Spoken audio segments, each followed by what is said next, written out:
महत्त्वाची बातमी आहे। उमेदवारी अर्ज भरण्यासाठी बीड नगरपालिकेमध्ये आता मोठी गर्दी झाली आहे। गर्दी पांगवण्यासाठी पोलिसांना सौम्य लाठीचार्ज करावा लागलाय। नगरपालिका निवडणुकीसाठी अर्ज भरण्यासाठी काही तास शिल्लक आहेत। वेळेमध्ये अर्ज भरता यावा यासाठी प्रत्येक उमेदवाराची धडपड सुरू असल्याचं पाहायला मिळतंय।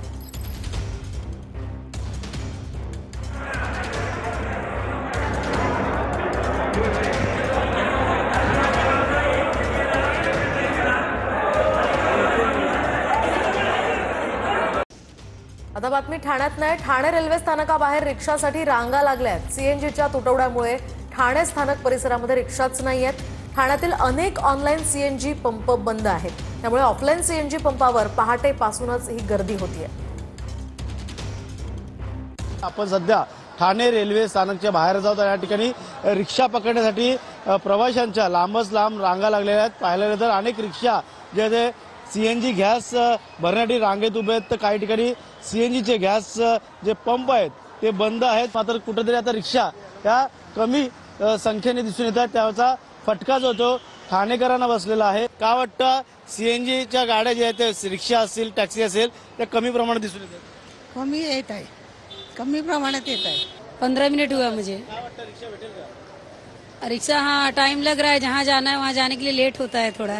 लांब अजून लोक मागे उभे आहेत, ट्रेनने उतरले, लोकलने उतरले, रिक्षा मिळत नाही, ते तिथे थांबता निघून जातात। काहीतरी प्रशासनाने करायला पाहिजे। प्रवाशांना प्रवास करताना कुठेतरी याचा फटका जाणवतोय। मात्र आता जो मुंबईमधला सीएनजीचा पुरवठा जो खंडित झाला तो कधीपर्यंत सुरळीत होईल हे देखील पाहणं गरजेचं राहणार आहे। कॅमेरा अथर्व गणेश सुरा, TV9 मराठी, ठाणे। उज्ज्वला थिटेंनी भाजप नेते राजन पाटलांवर आरोप केलाय। राजन पाटील उमेदवारी अर्ज भरू देत नसल्याचा आरोप त्यांनी केलाय। राजन पाटलांचे लोक पाळत ठेवत असल्याचा आरोप उज्ज्वला थिटे यांच्याकडून करण्यात आलेला आहे। मोहोळमध्ये अनगर नगर पंचायत निवडणूक लागलेली आहे। मी तिथे इलेक्शनचा फॉर्म भरणार आहे। त्यासाठी आमचे माजी आमदार राजनजी पाटील, विक्रांत पाटील, अजिंक्य राणा पाटील हे गेले 8 दिवस झाले मी तिथे यायचंय म्हणून, तर सगळीकडे त्यांनी ट्रॅप लावला आणि निवडणुकीचा अधिकार माझ्यापासून हिसकावून घ्यायला लागलाय। आज मायबाप माझ्या मोहोळच्या जनतेला, सोलापूरच्या जनतेला आणि महाराष्ट्रातील जनतेला मला सांगायचंय, लोकशाही पद्धतीने मी निवडणूक लढवू शकत नाही का? मला अधिकार आहे का नाही? ती जनता ठरवेल ना बिनविरोध करायचं का नाही। अर्ज सुद्धा भरू देण्यात। वैफल्यग्रस्त लोक बाहेरचे पार्सल आणून उमेदवार लादतायत। राजन पाटील यांची उज्ज्वला थिटे यांच्यावर टीका आहे। आम्ही पक्ष सोडल्यानंतर एकही उमेदवार शिल्लक नाही। राजन पाटलांचा अजितदादांच्या राष्ट्रवादीवर निशाणा आहे।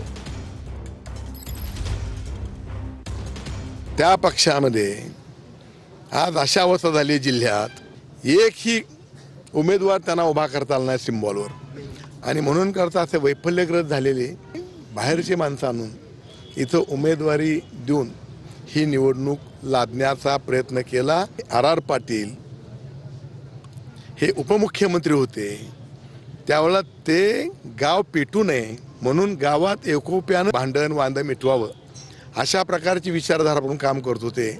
आणि आता मात्र त्याच पक्षाचे लोक गाव पेटवलं पाहिजे अशा पद्धतीने जर राज्यात कारभार करायला लागले तर आता जनता काय दूध खाई राहिलेली नाहीये।